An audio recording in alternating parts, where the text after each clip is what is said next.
Last class हम लोग देखे थे कि हमारा तीन तरीके का जनरली बेसिकली लोड होता है।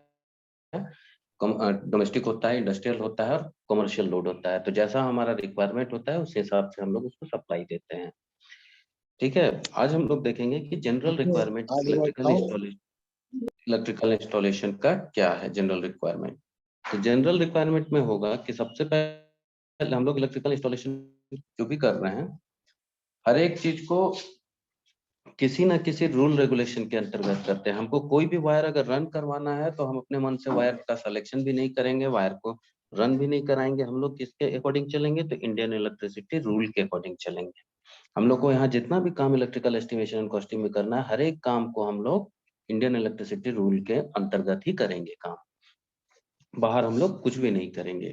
ठीक है, तो यहाँ पे जो जनरल रिक्वायरमेंट में है, तो इलेक्ट्रिकल इंस्टॉलेशन हम पहला क्या बोले कि जो भी हम इलेक्ट्रिकल इंस्टॉलेशन का काम करेंगे वो आईई रूल के अंतर्गत करेंगे। आईई क्या है?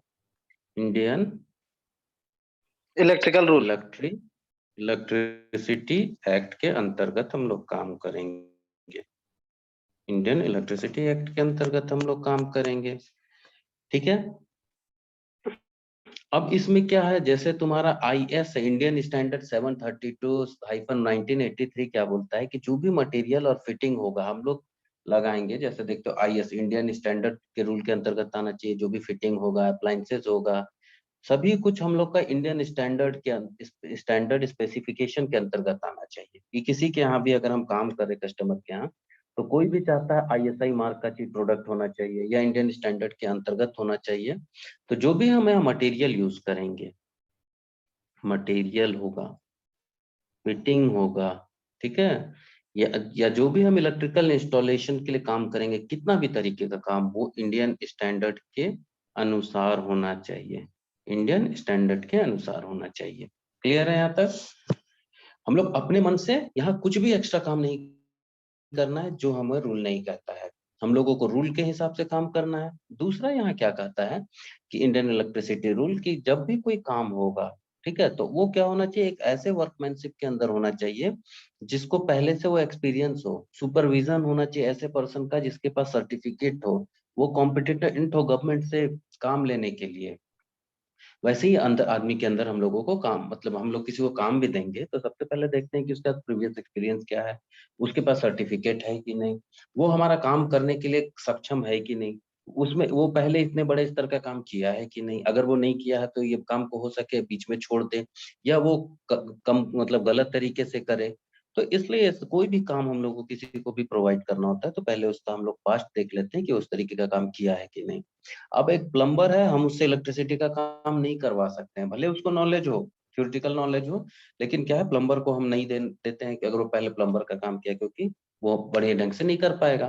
तो इसलिए जो भी हमारे यहाँ होगा कि जो आदमी पहले वो काम किया है उसी के सुपरविजन में ये काम हमारा होना चाहिए। तो जनरल रिक्वायरमेंट जो हमारा इलेक्ट्रिकल इंस्टॉलेशन का सबसे पहला तो रूल यही बोलता है कि कोई भी काम होना चाहिए वो इंडियन इलेक्ट्रिसिटी एक्ट के अंतर्गत होना चाहिए। यहाँ पे जो भी हमारा मटेरियल होगा, फिटिंग होगा, अप्लायंसेस होगा, सभी इंडियन स्टैंडर्ड के अंतर्गत लगने चाहिए। अगर मान लो कोई भी मटेरियल इंडियन स्टैंडर्ड स्पेसिफिकेशन में एग्जिस्ट नहीं करता है, तो जो भी कॉम्पिटेंट अथॉरिटी होंगे जो हमको काम दिए हैं, पहले हम उससे अप्रूवल लेंगे कि हम ये मटेरियल यूज करने जा रहे हैं, उसके बाद हम उस चीज को यूज करेंगे। इसके अंदर दूसरा पॉइंट क्या आता है कि कोई भी काम होगा वो गुड वर्कमैनशिप के लिए के अंदर होना चाहिए, प्रॉपर। यहाँ पे हर एक सब भी काम करने के लिए हमको सेफ्टी का सबसे पहले ध्यान देना होगा। सेफ्टी को हम लोग देखते हुए काम करना है और प्रॉपर फंक्शन में इंस्टॉलेशन होना चाहिए। ठीक है, और वैसे आदमी के अंतर्गत मिलना चाहिए या करना चाहिए जिस कॉम्पिटेंट हो, जिसके पास उस काम करने का लाइसेंस हो, सर्टिफिकेट हो, स्टेट गवर्नमेंट या सेंट्रल गवर्नमेंट के साथ वो लाइसेंस इशू हुआ होना चाहिए। तो ये पहला जनरल रिक्वायरमेंट में आता है। इसके बाद जो दूसरा पॉइंट आता है जनरल रिक्वायरमेंट में, वो होता है layout wiring. Layout wiring, wiring layout कहने का मतलब है यहाँ दो तरीके का सर्किट होता है। ठीक है, एक होता है लाइट और फैन पॉइंट सर्किट होता है, और एक होता है पावर सर्किट। तो घर में हम लोग देखते हैं कहीं पे भी इंस्टॉलेशन होता है तो 15 एम्पेयर का सॉकेट होता है वो जो एमसीबी से कनेक्टेड होता है, घर का जनरली और लाइट को उस एमसीबी से कनेक्ट नहीं करते हैं। एक एमसीबी कहने का मतलब है वो एक सेपरेट सर्किट है। तो जो हमारा पावर और हीटिंग होता है सर्किट, वो सेपरेट होना चाहिए लाइट और फैन के लिए। तो ये मेरा पहला रूल है कि जो हमारा पावर एंड हीटिंग, हीटिंग मतलब 15 एम्पेयर का सॉकेट हो गया, ये सब चीज जो हम लोग घर में गीजर यूज करते हैं, हीटर यूज करते हैं, इंडक्शन यूज करते हैं, सब देखते हो 15 एम्पेयर सर्किट में लगता है। तो power and heating sub circuit should be kept separate. ठीक है, किससे सेपरेट? फ्रॉम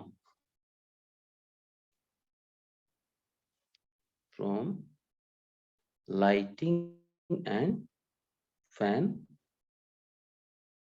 सब सर्किट। ठीक है, हम लोग क्या करते हैं कि जो हमारा पावर पॉइंट होता है उसको हम लोग लाइट और फैन सब सर्किट से अलग करके रखते हैं। ठीक है, कभी दोनों को हम लोग मिक्स करके नहीं चलते हैं। हम लोगों को अगर यहाँ पे इंस्टॉलेशन करना है तो पावर या हीटिंग सब सर्किट के लिए एक सेपरेट हम सर्किट चलाएंगे, सेपरेट सर्किट होगा।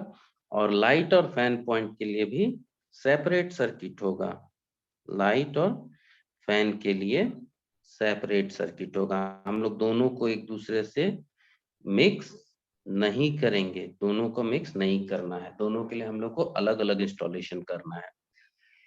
इसके बाद इंडियन इलेक्ट्रिसिटी स्टैंडर्ड क्या बोलता है कि जितने तरीके का वायर होगा वो मतलब वो तुम्हारा कंसील्ड होना चाहिए या कंसील्ड हो या अनकंसील्ड हो, चाहे वो अंडरग्राउंड हो या बाहर हो। वो क्या होता चाहिए, इजी होना चाहिए इंस्पेक्शन के लिए, कि जब हमको कभी भी काम करना है या हम उसको मेंटेनेंस करना है तो ऐसा हमको इंस्टॉलेशन करना चाहिए कि वो इजी इंस्पेक्शन के लिए हो। मतलब इजिली हम कोई चीज, कोई भी सर्किट को हम आइडेंटिफाई कर सके कि ये सर्किट कहाँ से कहाँ रन किया है। तो हमारा इंस्टॉलेशन ऐसा होना चाहिए कि जब भी इंस्पेक्शन हो या हमारा फॉल्ट के लिए हम उस पे काम करने जा रहे हैं तो आसानी से हम सर्किट को आइडेंटिफाई कर सकें। ठीक है, इसके बाद अनकॉन्सील्ड वायर जब भी रन करेगा तो वो नियर सीलिंग के ही, हमेशा देखते होगे कि जो हमारा घर के पास घर में भी देखते होगे वायरिंग, जो बाहर कैसिंग कैपिंग लगा होता है, बैटन लगा होता है, तो जनरली वो हॉरिजॉन्टल जब रन करता है तो बोर्ड से निकल के ऊपर जाता है और जितना नियरेस्ट हम सीलिंग के पास कर सकते हैं उसको हम लोग को सीलिंग के पास करना होता है। ठीक है, इस ये सब चीज जब भी हम वायरिंग करेंगे तो एक चीज का और हमको ध्यान रखना है कि हमको यहाँ पे नीटनेस मतलब क्लीन होना चाहिए और अपीयरेंस खराब नहीं होना चाहिए घर का। हम जहां तहां वायर नहीं करा सकते हैं, जहां तहां बल्ब नहीं लगा सकते हैं। मतलब ऐसा हमको काम करना है कि घर का कभी भी अपीयरेंस खराब ना हो, क्योंकि जो भी आदमी घर बनाता है वो क्या करता है, चाहता है कि उसके घर मतलब वो अपना मैक्सिमम एफर्ट लगाता है घर की खूबसूरती बढ़ाने में, तो हम लोग ऐसा वायरिंग ना कर दें जिससे घर का खूबसूरती खराब हो जाए। तो ये भी क्राइटेरिया हमारा है। तो लेआउट वायरिंग का मतलब क्या हो गया कि हमारा पावर और हीटिंग सब सर्किट को हमको अलग रखना है। जो भी कंसील्ड हो या अनकंसील्ड इंस्टॉलेशन हो वो इजी इंस्पेक्शन के लिए होना चाहिए। जो भी हमारा इंस्टॉलेशन करेंगे वो नियर तो हम लोग सीलिंग के पास करेंगे। ठीक है, अपीयरेंस क्या होना चाहिए कि अच्छा दिखना चाहिए। तो ये हमारा लेआउट होता है। अब यहाँ पे दो तरीके का हम लोग पढ़ चुके हैं, एक हम पढ़े single phase supply, single phase supply, एक होता है three phase supply. Three phase supply में भी हमको ऊपर जो कंडीशन है उसको तो हमको फॉलो करना है, लेकिन हम लोग को यहाँ पे एक और चीज को केयर करना है कि balancing of load, balancing of load को भी देखना है। किसमें? तो थ्री फेज सर्किट में सभी में इक्वल डिस्ट्रीब्यूशन हो। ठीक है, बैलेंस हमको करके चलना है कि जो भी हमारा थ्री फेज का होगा, थ्री फेज का लोड, लोड इक्वल डिस्ट्रीब्यूट हो तीनों फेज के अंदर। ठीक है, तो ये हमारा है लेआउट वायरिंग। तो अब हम जब भी आगे वायरिंग करेंगे घर का इंस्टॉलेशन के लिए या किसी भी इंस्टॉलेशन के लिए, तो एक्चुअली जनरली दो तरीके का ही लोड होता है, चाहे इंडस्ट्री में हो, घर में हो या फैक्ट्री में हो। बट फैक्ट्री में भी हमको हीटर फैन का जरूरत पड़ता है। फैक्ट्री में क्या बढ़ जाता है कि हमारा वहाँ पावर पॉइंट ज्यादा बढ़ जाता है। ठीक है, डिफरेंट रेटिंग का मोटर रहता है, हिसाब से हम लोग वायरिंग करते हैं। वायरिंग करते हैं, केबल का सिलेक्शन करते हैं, कंडक्टर का सिलेक्शन करते हैं। कंडक्टर को नॉर्मल कब कहा जाता है? जब उसमें नॉर्मल करंट फ्लो होता है तो उतना हीट जनरेट नहीं कर पाता है कि इंसुलेशन ब्रेक, टेम्परेचर से इंसुलेशन ब्रेक डाउन हो और कंडक्टर ब्रेक डाउन हो। लेकिन जब अगर मशीन जो मान लो 5 एम्पेयर का हमारा मशीन है और हम वहाँ 2 एम्पेयर का वायर देंगे तो उसमें ओवर करंट फ्लो होगा। ओवर करंट फ्लो होगा तो हीट प्रोड्यूस करेगा, हीट प्रोड्यूस करेगा तो क्या करेगा? इंसुलेशन को ब्रेक करेगा और हमारा वायर ब्रेक हो जाएगा। तो ऐसा कंडक्टर हमको बिल्कुल नहीं सेलेक्ट करना है। हमको हमेशा कंडक्टर जब सेलेक्ट करना होगा तो करंट कैरिंग कैपेसिटी को देखते हुए मोटर के लिए अलग किया जाता है, डोमेस्टिक के लाइट फैन के लिए अलग किया जाता है। उसको हम लोग धीरे धीरे देखेंगे आगे। yes,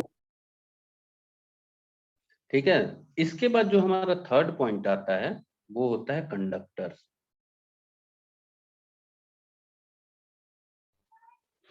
यहाँ पे हमारा दो ही कंडक्टर जनरली यूज किया जाता है, कॉपर होता है और अल्मुनियम होता है।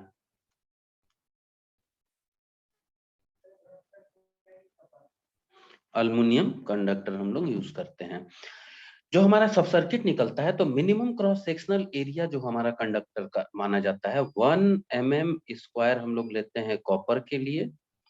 इससे पतला हम लोग को नहीं यूज करना है। और जो अगर हम बात करेंगे जहां पे हम ये लगाएंगे अल्युमिनियम का कंडक्टर, तो वहां 1.5 mm² से कम का कंडक्टर नहीं हम लोग यूज करेंगे।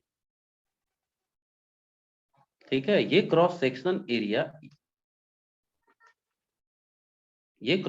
एरिया हमको मेंटेन रखना है। ठीक है। जब भी हम कहीं वायरिंग करेंगे तो जो सब सर्किट निकलेगा तो उसके लिए एकदम nominal cross sectional area 1.1 mm² होगा कॉपर के लिए और 1.5 mm² होगा अल्युमिनियम के लिए। इससे कम क्रॉस सेक्शनल एरिया हम लोग यूज नहीं करेंगे। लेकिन अब ये क्या हो गया लाइट लोड के लिए। लेकिन अब हम बात करते हैं पावर सर्किट के लिए। पावर सर्किट के लिए जो हमको ज्यादा करंट चाहिए तो 1.50 mm² कॉपर का हो जाएगा और ये हमारा 2.50, ये मिनिमम हम बात कर रहे हैं, 2.50 ये पावर सर्किट के लिए। पावर सर्किट के लिए मिनिमम रिक्वायरमेंट ये है। ठीक है। तो कंडक्टर क्या हम यूज करेंगे? हमेशा हम कॉपर या अल्युमिनियम करेंगे। फोर फैन और लाइट पॉइंट के लिए जो कि हमारा मिनिमम साइज होगा 1 mm² कॉपर के लिए, 1.5 mm² हमारा अल्युमिनियम के लिए होगा। जब हम पावर सर्किट की बात करेंगे तो 1.5 mm² हमारा कॉपर के लिए मिनिमम साइज, और क्या होना चाहिए 2.5 mm अल्युमिनियम के लिए। अब एक चीज है कि जो कॉपर या अल्युमिनियम का हम कंडक्टर यूज करेंगे तो वो क्या होना चाहिए, मैकेनिकली भी स्ट्रांग होना चाहिए। ये नहीं कि जब हम वायर को रन करा रहे हैं हल्का टर्निंग आएगा तो क्या होगा हमारा वो टर्न पे वायर डैमेज हो जाए। तो वैसा वायर हम लोगों को नहीं चाहिए। यहाँ पे वायर चाहिए क्या, मैकेनिकल स्ट्रांग होना चाहिए। वायर में क्या होना चाहिए, इंसुलेशन होना चाहिए। ठीक है। इंसुलेशन भी बढ़िया क्वालिटी का होना चाहिए कि जो कि लॉन्ग लास्ट करे।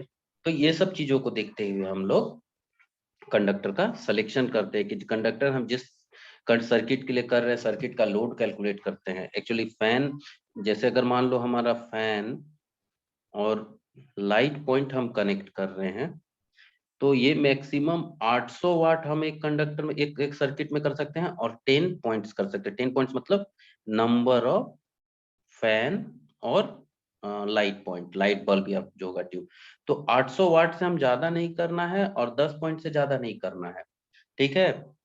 अगर पावर की हम बात करेंगे, पावर पॉइंट के लिए मैक्सिमम हम कर सकते हैं 3000 वाट और 2 पॉइंट एक साथ कनेक्ट कर सकते हैं। इससे ज्यादा हम कोई भी सर्किट में नहीं करेंगे। जनरली हम जब करेंगे तो ये 1000 लेके चलेंगे और एक ही पॉइंट हम एक सर्किट में कनेक्ट करेंगे हम लोग। तो ये कैलकुलेशन लेके चलेंगे। लेकिन हम 3000 वाट पावर पॉइंट के लिए और 2 सर्किट कर सकते हैं। ठीक है। अब जैसे वोल्टेज रेटिंग होगा 3000, मान लो घर के लिए करना है 240, यहाँ जो भी वैल्यू आएगा एक्स एक्स एम्पेयर आएगा, एक्स एम्पेयर से ये या इसके ऊपर मार्केट में जो भी वैल्यू अवेलेबल होगा हम उससे इंस्टॉलेशन कर देंगे पावर पॉइंट का इस तरीके से। तो ये डिटेल में हम लोग आगे पढ़ेंगे। कंडक्टर का सिलेक्शन कैसे करना है, क्या इंस्टॉलेशन करना है, कितना। जब हम लोग यहाँ पढ़ेंगे अभी आगे डिटेल तो हम लोग कोई भी घर का लेआउट देख के थोड़ा बहुत कैलकुलेशन करके एक रफ बता सकेंगे कि हाँ इसमें इतना वायर का कंजम्पशन होगा। कैसे करेंगे आगे हम लोग उस चीजों को सीखेंगे। अभी हम लोग पहले जनरल रिक्वायरमेंट क्या है उसको देख लेते हैं। इसके बाद जो है कि हम rating, lamp fan and socket outlet points। Estimation को करने के लिए हमको किसी भी कंडक्टर का जो भी यहाँ पे अप्लायंसेस यूज करेंगे तो उसका हमको पावर रेटिंग पता होना चाहिए। जैसे अभी हम बोले यहाँ पे कि 800 वाट हमारा है और 10 पॉइंट लगा सकते हैं। तो अब हम यहाँ बल्ब और फैन लगाएंगे तो हमको तो बल्ब और फैन का तो रेटिंग पता होना चाहिए ना, तब तो हम यहाँ कैलकुलेट कर पाएंगे कि 5 बल्ब में कितना हो रहा है, 10 फैन में कितना वाटेज हो रहा है। तो अगर किसी भी हमारे इंस्टॉलेशन में अप्लायंसेस का अगर हमको दिया हुआ है स्पेसिफिक रेटिंग दिया है तब तो ठीक है। अगर नहीं दिया है तो हम लोग क्या करेंगे, उसको ये जो भी हम लिख रहे हैं इसको मान के हम लोग लैंप जितना होगा वो 60 वाट मानेंगे। इस एजम्पशन पे हम लोग कर लेंगे। सीलिंग और टेबल फैन होगा तो इसको हम लोग 100 वाट मानेंगे। ठीक है, 5 एम्पेयर अगर सॉकेट है तो इसको हम लोग 100 वाट मान के चलेंगे। अगर यहाँ तुम्हारा पावर सॉकेट है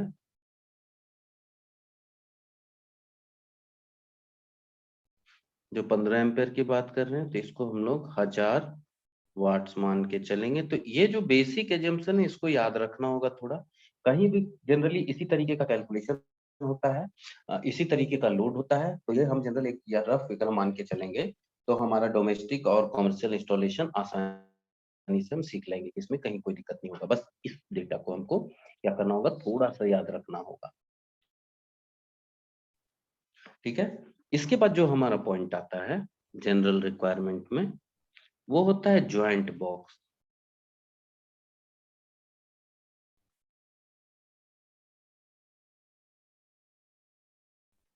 एंड लूपिंग इन सिस्टम। ठीक है, ज्वाइंट बॉक्स अब बताने से पहले हम एक चीज याद दिला रहे हैं कि जो हम लोग इस दिन वायरिंग पढ़ रहे थे, एक्चुअल वायरिंग, तो ये क्या था हमारा, मान लो यहाँ 1 2 3 था तो 1 2 3 बल्ब हम कनेक्ट कर रहे थे। क्या कर रहे थे, ऐसे ला के इधर से दूसरा वायर, इधर से तीसरा वायर, यहाँ से न्यूट्रल आता था, न्यूट्रल यहाँ जाता था, बैक आता था, यहाँ जाता था। तो ये जो मेरा ये पार्ट में देख रहे हो, न्यूट्रल जा रहा है फिर वापस एक वायर आ रहा है, तो इसको बोलते हैं लूपिंग। अगर हमारा जब इंस्टॉलेशन हम कर रहे हैं, ठीक है, जब हम इंस्टॉलेशन कर रहे हैं और उस समय अगर हमारा मेंशन है कि नहीं आपको इस तरीके, जब हम इंस्टॉलेशन कर रहे हैं और ये मेंशन किया हुआ है कि नहीं आपको इस तरीके का लूपिंग के साथ ही इंस्टॉलेशन करना है, तो हमको मतलब जंक्शन बॉक्स का जरूरत नहीं पड़ेगा। लेकिन जंक्शन बॉक्स क्या है, मान लो एक ये बॉक्स है, ये 1 2 3 ये तीनों एक दूसरे से शॉर्ट है, हम यहाँ पे लाते हैं एक फेज कनेक्ट करते हैं तो ये दोनों ऑटोमेटिक चार्ज होगा। तो यहाँ से भी एक पॉइंट ले सकते हैं, यहाँ से भी एक पॉइंट हम कनेक्ट कर सकते हैं। तो अगर हमारा स्पेसिफाइड किया हुआ है कि wiring should be done without any junction और कनेक्शन बॉक्सेस, तो हम तो भाई ये जो सिस्टम देखें इस तरीके से वायर रन कर देंगे। लेकिन अगर बड़ा इंस्टॉलेशन है और वहां पे लिख दिया है कि नहीं ज्वाइंट बॉक्स तो आपको इंस्टॉल करना है, तो हम लोग जो भी मैकेनिक वहां कंस्ट्रक्शन करेंगे वो मैकेनिकली स्ट्रांग होना चाहिए। ठीक है, और वो जो ज्वाइंट बॉक्स अप्रूव्ड होना चाहिए इंडियन स्टैंडर्ड में। तो उस तरीके का ये ज्वाइंट बॉक्स से हम लोग कनेक्शन करेंगे। तो ज्वाइंट बॉक्स और लूपिंग इन सिस्टम कहने का यही मतलब है। ठीक है, तो यहाँ पे हम लोग अभी देख चुके हैं क्या क्या, ज्वाइंट बॉक्स तक हम लोग देख चुके हैं। तो आज के क्लास में हम लोग यहीं रखेंगे और इसके बाद जो हम लोग पढ़ेंगे वो पढ़ेंगे distribution of main supply, single phase supply, arrangement of apparatus on switch board. तो ये सब चीज हम लोग नेक्स्ट क्लास में अब देखेंगे।